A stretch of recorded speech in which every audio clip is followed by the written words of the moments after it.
आपल्या फिटनेसच्या जर्नीमध्ये बऱ्याच वेळेला मसल क्रॅम्प्स, मसल इंजुरी किंवा वेट लॉस जर तुम्ही ट्राय करत असाल किंवा खूप दिवसापासून तुम्ही करताय पण कुठेतरी तुम्हाला ते वेट आहे ते स्टॅग्नेट झालं आहे आणि ती सायकल ब्रेक करायची गरज आहे असं काही वाटत असेल तर मला असं वाटतं की एक इम्पॉर्टंट फॅक्टर तुम्ही मिस करताय आणि ते म्हणजे हायड्रेशन. आपल्या फिटनेसच्या जर्नीमध्ये तुम्ही जे पण डाएट फॉलो करताय आपण बऱ्याच वेळेला कॅलरीजवर खूप फोकस करतो पण आपण पाणी किती प्यायलं पाहिजे, केव्हा प्यायलं पाहिजे इथे बऱ्याच वेळेला इग्नोर केलं जातं आणि त्याचाही परिणाम आपल्या फिटनेसच्या आपले जे रिझल्ट्स आपल्याला हवे आहेत त्यामध्ये होऊ शकतो. Hello all, me doctor Neha Sawant, consulting physiotherapist and fitness coach आणि आज आपण डिस्कस करणार आहोत की importance of hydration in the fitness journey. आपल्याला माहितीच आहे की पाणी खूप इम्पॉर्टंट आहे आणि आपण प्रत्येकाला सांगतो की पाणी प्यायलं पाहिजे, पाणी प्यायलं पाहिजे, पण किती प्यायलं पाहिजे आणि मेन म्हणजे की ते का प्यायलं पाहिजे हे आज आपण इथे जाणून घेणार आहोत. त्यामुळे हा व्हिडिओ शेवटपर्यंत बघायचा आहे आणि तुम्हाला हा व्हिडिओ आवडला तर नक्की लाईक, शेअर आणि सबस्क्राईबसुद्धा करायचा आहे. सो पाणी जेव्हा आपण म्हणतो तेव्हा सगळ्यात आधी की तुमच्या शरीरामध्ये जास्तीत जास्त percentage around 70 to 80% of your body is water, right. त्यामुळे तुमच्या शरीरामधलं सर्क्युलेशन इम्प्रूव्ह करण्यासाठी तुम्हाला पाण्याचा इंटेकही तेवढा ठेवणं गरजेचं असतं. त्यामुळे जेव्हा तुम्ही रेग्युलर बेसिसवर व्यवस्थित पाण्याचा इंटेक करता, मी व्यवस्थित म्हणते एक्स्ट्रा किंवा कमी अशामध्ये मी जात नाही आहे कारण ते आपण कसं कॅल्क्युलेट करायचं हेही मी तुम्हाला सांगणार आहे. सो जेव्हा तुम्ही प्रॉपर इंटेक करता पाण्याचा तेव्हा सगळ्यात आधी की मसलमध्ये किंवा तुमच्या शरीरामधलं डिहायड्रेशनचं प्रमाण आहे ते इथे कमी होतं.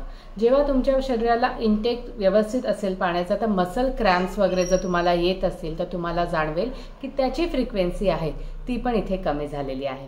कॉन्स्टिपेशनसारखा जर तुम्हाला त्रास होत असेल तर तोही तुम्हाला जाणवेल की त्याची फ्रिक्वेन्सी म्हणा किंवा सिव्हिअरिटी म्हणा ही इथे कमी झालेली आहे. त्यामुळे तुमचं पोट साफ होण्यासाठीही तुम्हाला खूप चांगली मदत होणार आहे जेव्हा तुम्ही प्रॉपर पाण्याचा इंटेक करणार आहात. जेव्हा तुमचा कॉन्स्टिपेशनचा जो इश्यू आहे तो सॉल्व्ह होणार आहे आणि तुम्हाला जाणवेल की तुमचं वेट आहे ते पण हळूहळू कमी व्हायला लागलेलं आहे कारण कॉन्स्टिपेशन बरोबरच तुम्हाला कधीतरी वॉटर आहे किंवा पाणी आहे आपल्यामध्ये हे कधी कधी साठून राहतं. जेव्हा आपण पाणी जास्त पीत नाही आपलं शरीर आहे हे डिहायड्रेट होऊ नये म्हणून पण पाणी आहे ते आपल्या शरीरामध्ये साठवून ठेवतं आणि त्यामुळे स्वेट मार्गे किंवा युरिन मार्गे पण ते जास्त शरीराबाहेर फेकलं जात नाही आणि आपल्या शरीराचं वॉटर वेट आहे ते जास्त असू शकतं. त्यामुळे जेव्हा तुम्ही रेग्युलर प्रॉपर पाण्याचा इंटेक देता तुमचं युरिनेशन आहे ते पण चांगलं होतं, किडनी फंक्शन्स आहेत ते चांगलं होतं आणि तुमच्या शरीरातलं एक्स्ट्रा वॉटर वेट आहे ते कमी होण्यासाठी तुम्हाला मदत होते आणि वेट लॉस तुम्हाला जाणवेल की व्हायला लागलेला आहे. शरीरामध्ये कुठे सूज असेल चेहऱ्याला, हाताला, पायाला तर तुम्हाला जाणवेल की ती सूज आहे ती पण कमी होत आहे. त्याचबरोबर तुमचं ब्लड प्रेशर रेग्युलेट करण्यासाठी, बॉडी टेम्परेचर रेग्युलेट करण्यासाठी, ओव्हरऑल तुमच्या शरीराचं सर्क्युलेशन आहे ते इम्प्रूव्ह करण्यासाठी पाण्याचा तुम्हाला खूप उपयोग होतो. त्याचबरोबर तुम्ही जेव्हा एक्सरसाइजेस करता स्वेट मार्गे तुमचं शरीर आहे हे पाणी लूज करतं त्यामुळे तुम्हाला तो इंटेक आहे तो भरून काढण्यासाठी मदत होते. त्याचबरोबर अगेन एक्सक्रिशनची प्रोसेस मी तुम्हाला म्हणाले, डायजेशन आहे ते तुमचं चांगलं होणार आहे, ब्रेन बुस्टिंग इथे होणार आहे. कुठेही तुम्हाला असं जाणवणार नाही जेव्हा आपण पाण्याचं इंटेक कमी करतो तुम्हाला जाणवेल की आपल्याला बऱ्याच वेळेला ब्रेन फॉगिंग होऊ शकतं, कन्फ्युजन्स राहू शकतात, मेमरी पण कधी कधी तुम्हाला जाणवेल की थोडीशी इम्पेअर होते. हे फार लेट ह्याच्यामध्ये आपल्याला हे सगळे काय म्हणतो आपण इफेक्ट दिसतात पण आपल्याला हे सगळं अवॉइड जर करायचं असेल तर डेफिनेटली आपल्याला रेग्युलर बेसिसवर पाण्याचा इंटेक आहे तो करणं खूप गरजेचं आहे, राईट. आणि जितकं तुम्ही छान पाण्याचा इंटेक ठेवता तुमच्या बॉडीची मोबिलिटी चांगली राहते, फ्लेक्झिबिलिटी चांगली राहते, तुमच्या शरीरामधला स्टिफनेस आहे तो कमी होण्यासाठी पण इथे मदत होते. तो बघायला गेलं तर खूप सारे फायदे आहेत पाण्याचे पण आपण कधी कधी इग्नोर करतो किंवा तेवढं त्याला इम्पॉर्टन्स देत नाही आणि मग आपल्याला वाटतं की आपले फिटनेसचे गोल अचीव होत नाही आहे. पण बघायला गेलं तर खूप सिम्पल वे आहे. तर तुम्हाला आता बघायचं की पाणी तुम्हाला प्यायचं किती आहे. तर प्रत्येक किलोग्रॅम मागे तुम्हाला एक 39 ग्रॅम्स किंवा 35 आपण जे म्हणतो ना ग्रॅम्स किंवा ml 35 ml water 35 ml water आहे तेवढं तुम्हाला लागणार आहे. ओके, सो 1 kg ला 35 ml ऑफ वॉटर तुम्हाला लागणार आहे. सो त्याप्रमाणे तुम्हाला तुमच्या वेटप्रमाणे हे कॅल्क्युलेट करायचं आहे. सो जेव्हा तुम्ही तुमचं वेट कॅल्क्युलेट कराल जर तुमचं वेट 50 kg पर्यंत असेल तर 1.7 लिटर हे इनफ पाण्याचा इंटेक आहे तो तुम्हाला चालणार आहे.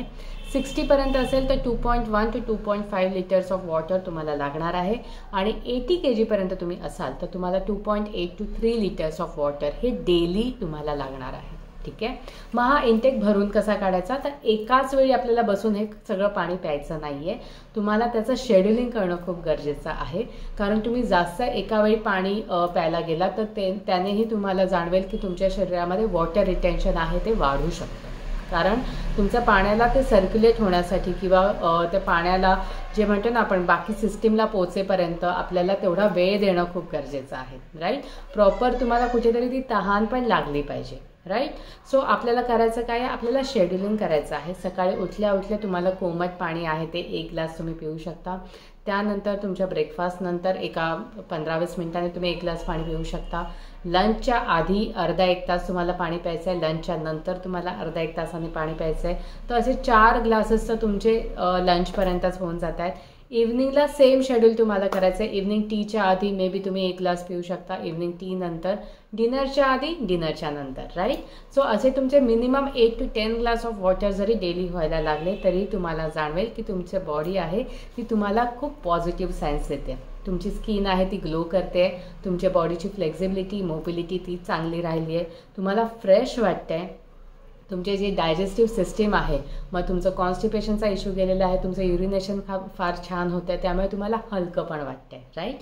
सो खूप इझी वेने तुम्ही जर ह्या पाण्याचा इंटेक शेड्यूल केला तर तुम्हाला जाणवेल की वेट लॉस पण चांगला होतोय आणि तुमचे फिटनेसचे गोल आहेत ते पण अचीव केले जात आहेत, कारण तुम्हाला खूप फ्रेश वाटतंय. आणि एक्सरसाइज करण्यासाठी पण तुमची बॉडी आहे ती बूस्ट होते आणि त्याला तेवढी एनर्जी मिळते आहे. ओके. सो सिम्पल टिप्स आहेत, या तुम्हाला यापुढे फॉलो करायच्या आहेत आणि अजून काही टिप्स हव्या असतील तर नक्की मला फॉलो करत राहा. Thank you so much.